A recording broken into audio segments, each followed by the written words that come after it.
Assalamualaikum warahmatullahi wabarakatuh. Perkenalkan, nama saya Andi Dena Salsabila dengan NIM 2204045010004 dari Prodi Bimbingan dan Konseling, jurusan Psikologi Pendidikan dan Bimbingan angkatan 22. Pada video ini saya akan melakukan tugas ujian akhir semester mata kuliah Sosiantropologi Pendidikan, di mana di sini saya akan mengambil konsep transmisi budaya dalam pendidikan. Apa itu transmisi budaya? Apa itu transmisi budaya?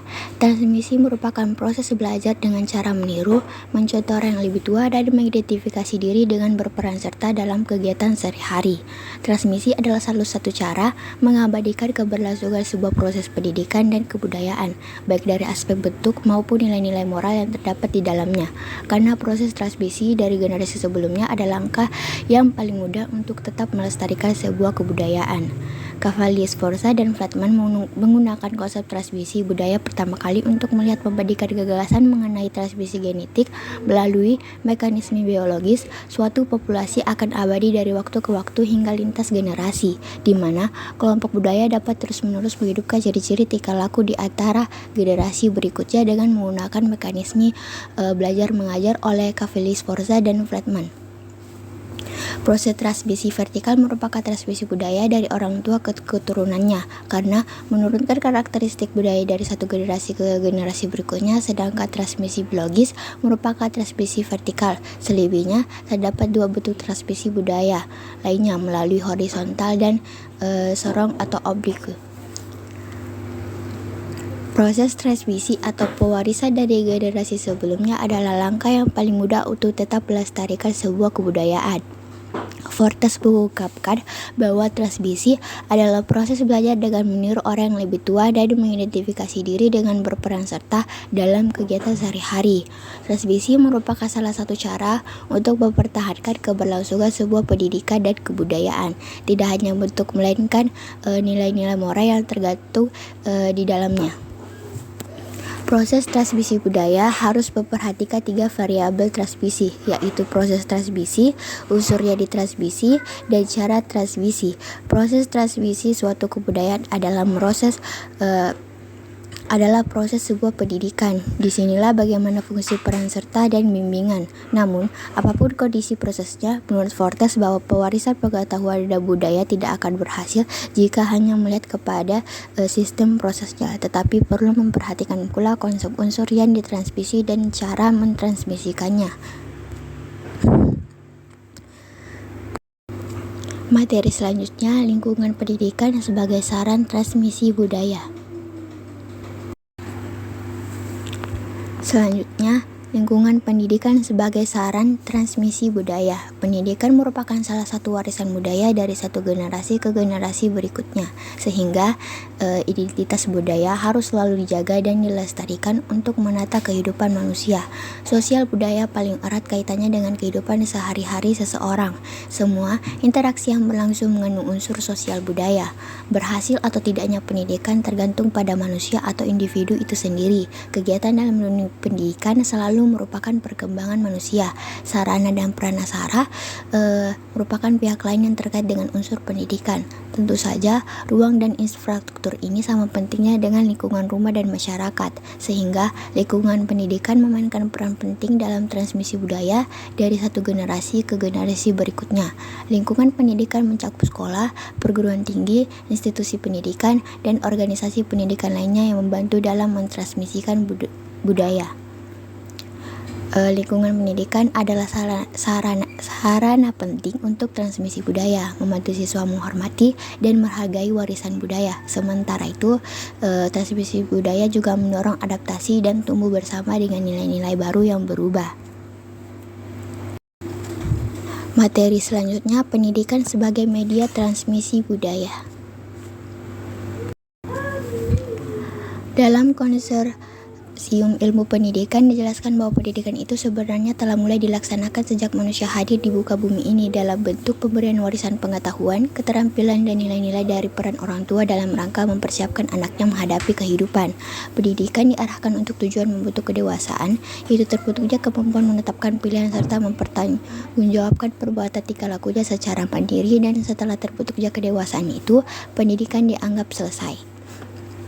Pada masa itu, pendidikan berlangsung secara sederhana, kemudian dengan semakin kompleksnya tuntutan dan tantangan yang harus dihadapi, pendidikan menjadi lebih sistematis, terorganisasi, yang diatur oleh lembaga yang terstruktur, baik berupa sekolah maupun kursus-kursus. Tujuan pendidikan tidak hanya menyiapkan individu untuk menyesuaikan diri dengan lingkungan, tetapi diarahkan untuk pembentukan kemampuan mempertanyakan dan kesediaan melestarikan lingkungan. Dalam arti luas, pendidikan itu mencakup setiap proses kecuali yang bersifat genetik, yang menolong membentuk pikiran, karakter, atau kapasitas fisik seseorang. Proses itu berlangsung seumur hidup karena kita harus mempelajari cara berpikir untuk bertindak yang baru dalam setiap perubahan besar dalam hidup kita. Dalam arti sempit, pendidikan adalah penanaman pengetahuan, keterampilan, dan sikap pada masing-masing generasi dengan menggunakan peranata-peranata seperti sekolah-sekolah yang sengaja diciptakan untuk tujuan tersebut. Materi selanjutnya, transmisi budaya di sekolah. Indonesia merupakan keberagaman sosial yang terdiri dari suku, budaya, agama, adat istiadat, dan lain-lain. Prinsip yang dipakai dasar negara Indonesia adalah Bhinneka Tunggal Ika yang memiliki arti berbeda-beda tetapi satu jua. Oleh karena itu, Indonesia memiliki berbagai bahasa, agama, suku bangsa, budaya, adat istiadat, dan lain-lain sehingga menjadi satu kesatuan. Kebudayaan merupakan suatu aturan atau norma yang dimiliki oleh masyarakat. Sekolah adalah lembaga pendidikan formal yang menyelenggarakan program pendidikan dan bertujuan untuk memberikan pengetahuan, keterampilan, dan sikap yang bermanfaat terhadap siswa. Di dalam lembaga sekolah, siswa tidak hanya diajarkan pengetahuan saja, melainkan juga diajarkan mengenai kebudayaan yang dimiliki oleh negaranya sendiri. Sekolah memiliki peranan dalam meningkatkan sumber daya manusia dan mempertahankan budaya Indonesia sesuai dengan visinya, yaitu mewujudkan pusat pendidikan dan kebudayaan yang menghasilkan peserta didik yang bertakwa, berbudi, berbudaya, berprestasi, dan berwawasan global. Budaya sebagai pendidikan dalam hal menyampaikan tidak hanya dilakukan di lingkungan pendidikan saja, namun lingkungan keluarga juga mempengaruhi.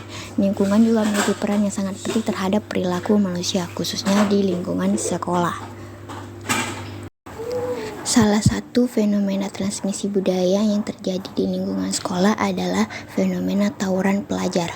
Fenomena tawuran pelajar termasuk dalam aspek transmisi budaya. Transmisi budaya yang terjadi pada fenomena tawuran adalah ketika tawuran sudah dianggap sebagai tren atau tradisi yang diturunkan dari satu angkatan ke angkatan di bawahnya, sehingga tawuran seakan-akan menjadi budaya di kalangan pelajar. Konsep pendidikan ideal dengan fenomena tawuran.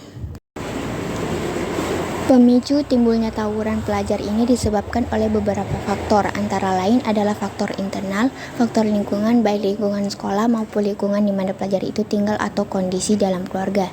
Di sisi lain, dukungan, dorongan, dan doktrin dari orang di sekitarnya tersebut akan biasanya dari angkatan yang lebih tinggi atau juga dari alumni yang seolah-olah sudah menjadi kebiasaan dan turun-temurun menjadikan pelajar yang terlibat tawuran tersebut semakin semangat untuk melakukan tindakan yang bertolak belakang dengan ajaran pendidikan ini. Maraknya tingkah laku para pelajar yang menyimpang dari ajaran norma ini merupakan suatu kajian menarik untuk dibahas. Perkelahian antara pelajar yang umumnya masih remaja ini sangat merugikan dan perlunya upaya untuk mencari jalan keluar dari masalah ini atau setidaknya mengurangi agar tidak terjadi hal semacam ini yang sebetulnya hanya akan merugikan pelajar yang terlibat dalam tawuran itu sendiri.